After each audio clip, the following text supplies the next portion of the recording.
So which one of these looks best to you?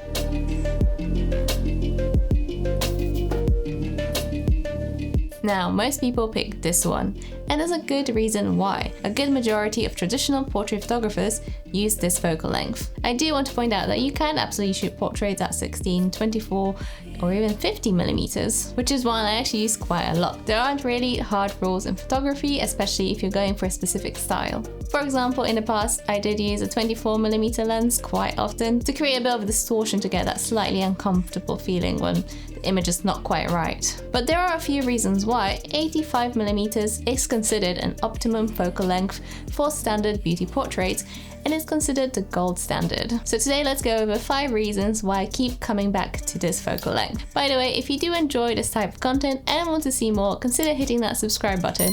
It's much appreciated. Firstly, it's a very comfortable shooting distance for both you and the subject. You're not all close up and in the face like with a 24mm lens, where it can be a little bit uncomfortable once you start getting closer to them and your subject starts backing away. But you're also not too far away. For example, if you were using a 7200 and you have to run all the way back to get your photo. This is great because it means your subject feels more relaxed and can enjoy the session more. And this usually results in more natural and better looking poses and photos. In my experience, whether you shoot with professional models or just families and friends, this is always the case and leads to more candid expressions. And even with professional models, they don't really like a lens shoved right into their face. It can be quite intimidating. And if you are too far away, it can feel very impersonal, like you're just directing someone from meters away and shouting instructions. So 85mm is like a really good, nice, comfortable distance to maintain good rapport with your subject, which is really important. Next up is the natural perspective that you can achieve at this focal length. As we saw in the intro, your choice of focal length drastically changes how you look on camera. This is due to how different focal lengths affect compression. At 24mm, as you can see, Aaron's face is quite distorted, the background is quite prominent as well, so you don't get that background separation. You can see that his ears are very prominent and you get that slight fisheye effect on the photo. However, as we get closer to 85, notice how the nose looks smaller, the face is flattered, jawline looks more defined, and the cheeks don't bulge outwards like in the 24mm picture. It's now a lot less distorted and more of a reflection of what you would see in real life. Especially if you look at them side by side, you can really see the difference in the jawline and the nose. Not to say that he doesn't look handsome in the 24mm one, but he does look a lot better in the 85 one. This is why so many portrait photographers love 85mm. No matter what type of portraits you are shooting, it's an optimal focal length for flattering your subjects.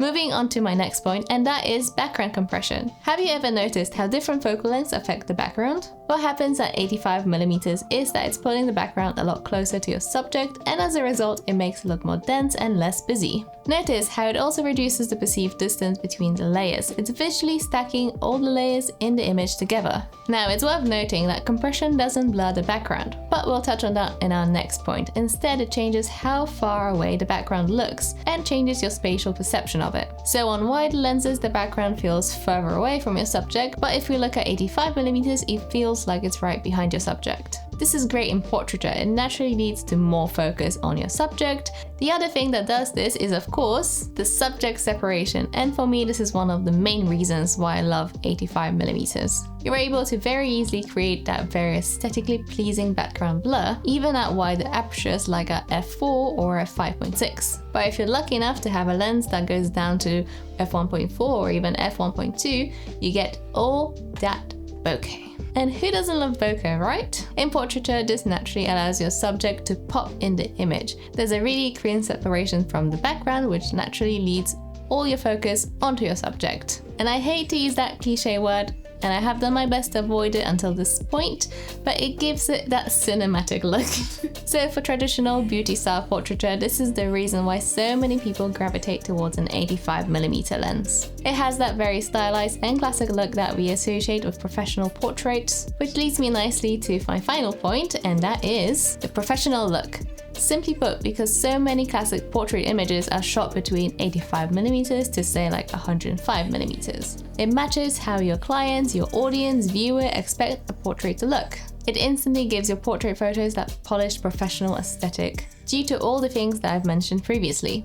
And for my near decade of shooting portraits, clients and friends I've shot with have always said that I prefer the look of 85mm, and I think a lot of that is the subconscious connection that we have to that classic look that an 85mm lens provides. But one last thing I want to address before we end this is, if compression is a good thing and we get all that 85mm, why not get even more and shoot at 105mm, 200 or even 600?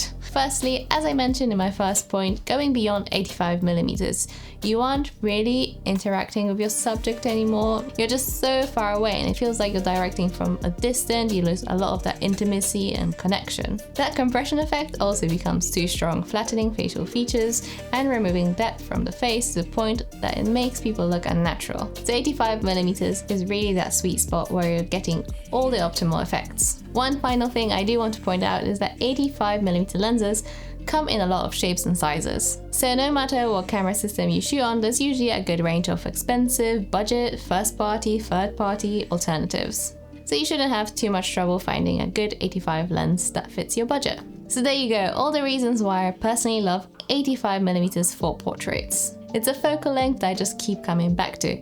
But let me know in the comment section below, what focal length do you like the most for portraits? Now, if you've made it this far, thank you so much for watching. Please don't forget to hit that subscribe button and give this video a like if you found it helpful. You can also follow us on Instagram if that's your thing. And as always, I'll see you on next one. Bye!